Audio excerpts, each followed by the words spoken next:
I'm Christian Gomez, contributor with the New American Magazine, and I'm joined again with Bill Jasper. We're glad to have you on again. Thank you, Christian. Okay, Bill, so talking about your article, the No Borders, No Nation in the Deep State Inaction issue, I'd like to ask you in particularly, what effect does vast migration and immigration have on a country's voting patterns and in turn its government? Well, Christian, we know both from our own experience here over the last couple of decades, as well as in Canada and in Europe. The studies that have been done and personal experience show that the vast majority of migrants and immigrants, and illegal immigrants are not immigrants. They're illegal aliens, or you can use some other term for it, but they're not immigrants. So we don't want to muddy up the terms there. But whether coming in as legal immigrants or illegal migrants, the vast majority have ended up voting leftist and Democrat.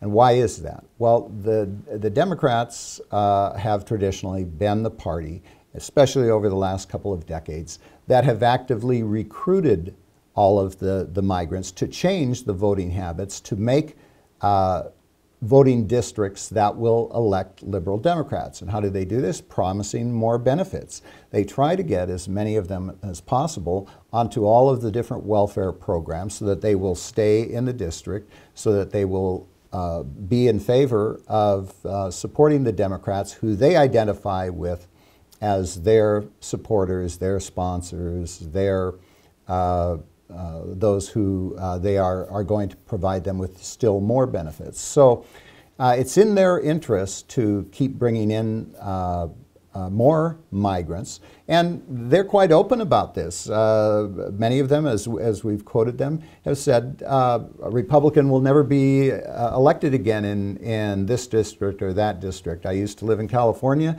and it's very open there that many of the districts that used to be solid Republican have become now largely migrants, and they vote straight Democrat, even though many of them are not eligible to vote. So what effect does this vast migration play in the role of integrating North America through like NAFTA or now with the new USMCA? Well, there are a couple of ways of looking at that question. First of all, the North American Union, which is an expansion of NAFTA, we don't really have that officially, anything called officially the North American Union.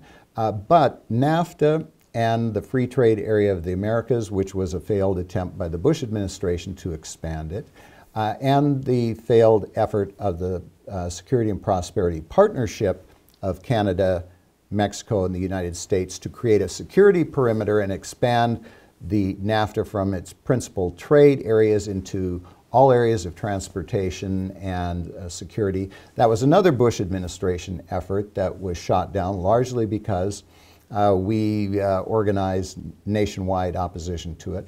Those were efforts to expand NAFTA and create an actual European Union style governance that would take control over immigration.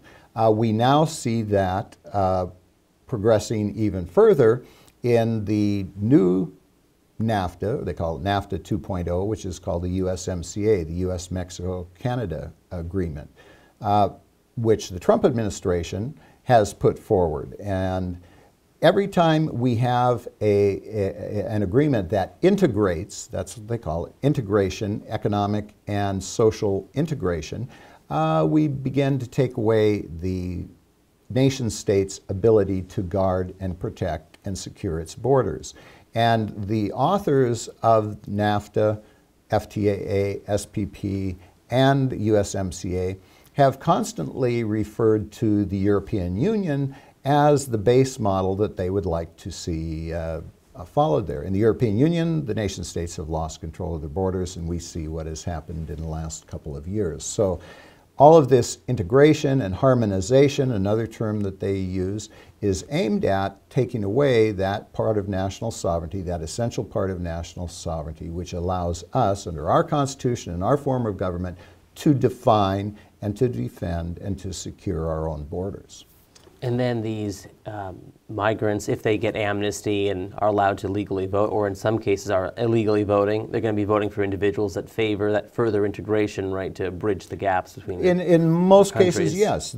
Because that will allow them to go back and forth if they're from Mexico, or if they're from Canada, or if they want to bring in their family members through those countries. It makes it much easier for them to do so.